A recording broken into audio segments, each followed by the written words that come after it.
for the release of a film that would change cinema. December 15th, 1993. Movie theaters across America prepared for the release of a film that would change cinema forever. Steven Spielberg, the director who had given the world Jaws, E.T., and just months earlier Jurassic Park, was about to unveil something completely different. Something raw, something necessary, something that would haunt audiences for generations. Schindler's List. For years, Spielberg had avoided making this film. The story of Oskar Schindler, a German industrialist who saved more than 1,200 Jews during the Holocaust, had been brought to him in the early 80s. But Spielberg didn't feel ready. How do you make a film about the Holocaust without trivializing it? How do you show unspeakable horror without exploiting it? How do you honor the 6 million who died? He tried to pass the project to other directors, Martin Scorsese, Roman Polanski, anyone but him. But the story wouldn't let him go. And finally, after the massive success of Jurassic Park, Spielberg knew it was time. He was ready. But he would do it his way. Inspired by Claude Lanzmann's 9-hour Holocaust documentary Shoah, Spielberg made a series of radical decisions that would define the film's visual language. No storyboards, no careful pre-planning of every shot, no typical Hollywood polish.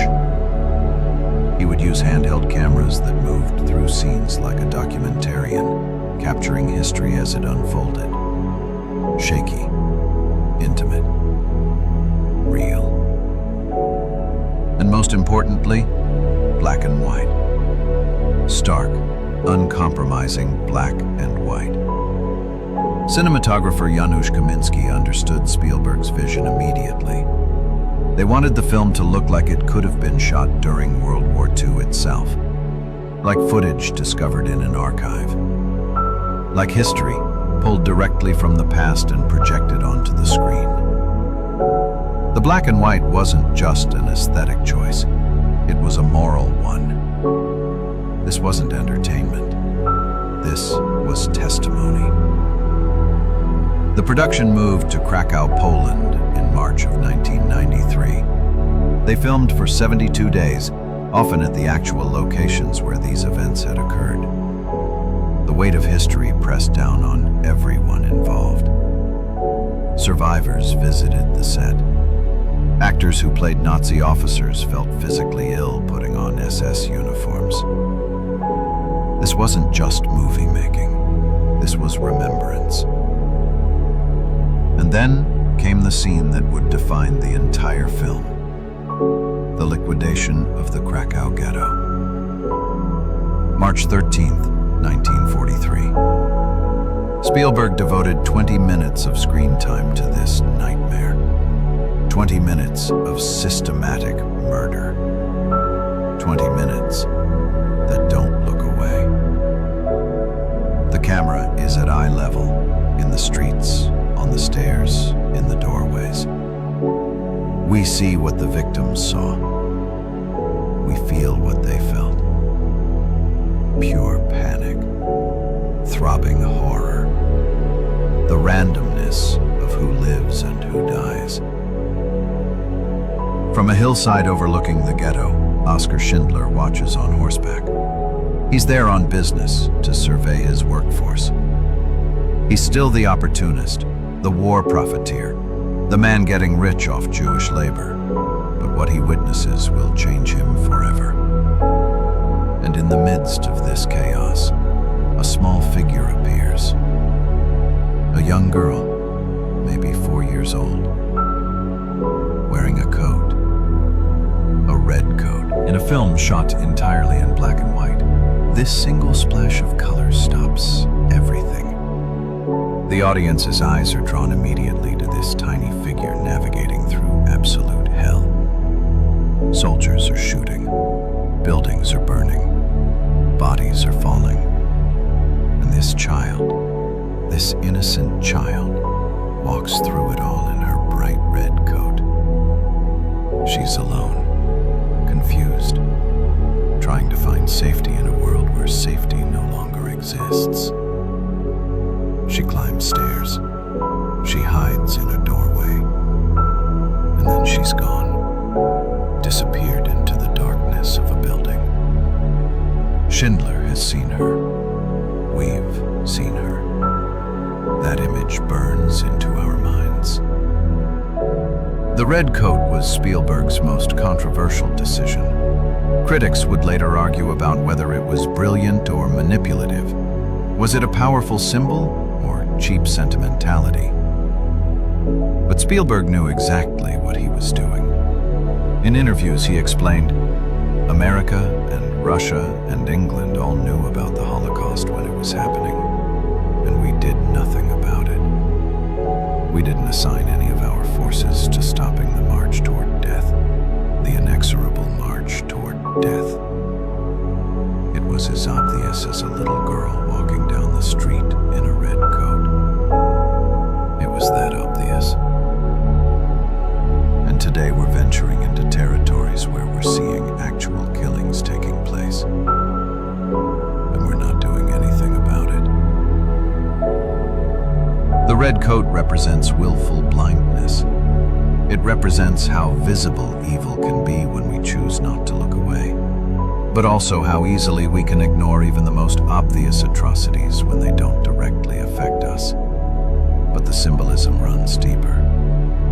That red coat represents innocence in a world that has abandoned all innocence. It represents the individual life in the midst of mass murder. It represents the blood that was spilled. It represents hope extinguished. Every viewer sees something different in that red, and every interpretation breaks your heart. Later in the film, we see the red coat again. Schindler is visiting the forced labor camp at Płaszów. Workers are exhuming bodies from a mass grave to burn them, destroying evidence of Nazi crimes. And there, on a cart full of corpses, Schindler sees her. The girl in the red coat, lifeless. Just another body in an endless procession of bodies. That moment, seeing this specific child reduced to a corpse, is Schindler's breaking point. No longer can he be the neutral businessman. No longer can he profit from this machinery of death without trying to stop it. The girl in the red coat changes him from a war profiteer into a savior. With the help of his Jewish accountant, Itzhak Stern, he begins compiling his list, the list that will save 1,200 lives. The role of the girl in the red coat was played by Olivia Dąbrowska, a 3-year-old Polish child from Krakow. On the day she met Steven Spielberg, he made her promise something. Don't watch this film until you turn 18. He knew what this movie contained. He knew what it showed, and he didn't want a child to see it. Olivia promised, but at age 11, curious and unable to resist, she broke her promise. She watched Schindler's List, and she was traumatized. Years later, she would say, "It was too horrible. I could not understand much, but I was sure that I didn't want to watch ever again in my life. I was ashamed of being in the movie, and angry with my mother and father when they told anyone about the part." But as Olivia grew older, something changed. She came to understand the importance of what she'd been part of. By her 20s, she had embraced her role in preserving Holocaust memory. She began speaking about the film, appearing at Holocaust remembrance events, helping educate a new generation. And then, in 2022, history echoed in the most unexpected way. When Russia invaded Ukraine, Olivia, now 32 years old, went to the Polish-Ukrainian border. She volunteered to help refugees fleeing war. The girl in the red coat from Schindler's List was now helping real refugees escape real war. Cinema had come full circle, connecting past atrocities to present-day humanitarian crises. The story doesn't end with Olivia, because there was a real girl in a red coat. Her name was Roma Ligotchka. She was a child in the Krakow ghetto during the Nazi occupation. She did wear a red coat, one of the only splashes of color in that gray, terrifying world. And she survived. Decades later, Roma published her memoir, The Girl in the Red Coat, a memoir, describing her childhood during the Holocaust. When she saw Spielberg's film, she recognized herself in that haunting image. Art had preserved what memory might have lost. A real girl's real red coat had become cinema's most powerful symbol. When Schindler's List premiered on November 30th, 1993 in Washington, D.C., it was clear this was more than just a movie. President Clinton attended. Holocaust survivors wept. Critics understood they were witnessing something historic. When it opened wide 2 weeks later, audiences emerged from theaters in silence, shaken, changed. The film would go on to earn 12 Academy Award nominations, winning 7, including Best Picture and Best Director for Spielberg, his first Oscar for directing. It wasn't just critical acclaim, it was cultural necessity. Schools began showing it as required viewing. Museums used it as an educational tool. An entire generation would learn about the Holocaust first, through Spielberg's lens. But awards and box office numbers don't capture the film's real impact. Schindler's List did something cinema rarely accomplishes. It made history visceral. That red coat taught what textbooks couldn't. The Holocaust wasn't 6 million, an incomprehensible number. It was 6 million individual lives. 6 million people with names, with families, with futures that were stolen. And that little girl in the red coat represented every single one of them. 30 years have passed since Schindler's List was released. The Holocaust survivors who witnessed it are fewer now. Their testimonies become more precious each year. But that red coat remains, a permanent reminder captured on film. A symbol that transcends language and culture. A warning that echoes across decades. In just 2 colors, black and white, with one piercing, devastating red, Steven Spielberg created more than a film. He created a memorial, a reminder, a call to action.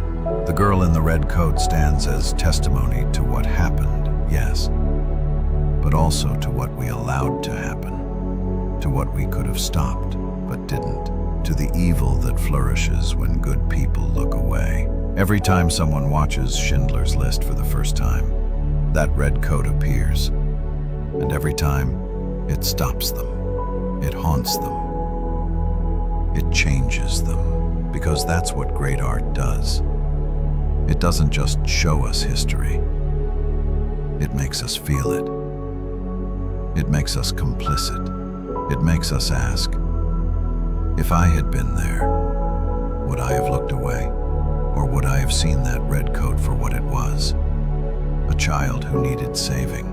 Spielberg once said that making Schindler's List was the most important thing he'd ever done. Not the most successful, not the most entertaining, the most important. Because some stories must be told.